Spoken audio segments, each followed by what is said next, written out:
Citizen society of इंडियाच्या वतीने आज कारगिल विजय दिवसाच्या 25व्या वर्धापन दिनानिमित्त ऐक्य, अखंडता, शांतता, मैत्री आणि आपल्या राष्ट्रासाठी बलिदान देणाऱ्या महान सैनिकांना श्रद्धांजली म्हणून सिटीजन सोसायटी ऑफ इंडियाच्या सदस्यांचे शिष्टमंडळ कन्याकुमारी येथून युद्ध स्मारकाची प्रतिकृती आणि श्रद्धांजली कलश घेऊन आज सोलापूर रेल्वे स्थानकावर आगमन झाले।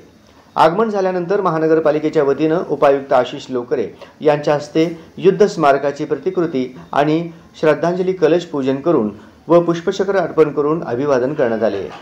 यावेळी कामगार कल्याण व जनसंपर्क अधिकारी विठ्ठल कस्तुरे, जनसंपर्क अधिकारी श्री गणेश बिराजदार, जिल्हा सैनिक कार्यालयाचे राजेश साहब शेख, जिल्हा सैनिक कल्याण अधिकारी के.बी. पाटील, अशोक वाघमोडे, नाना करपे, श्रीमती आशादेवी किवडे आदी मान्यवर उपस्थित होते।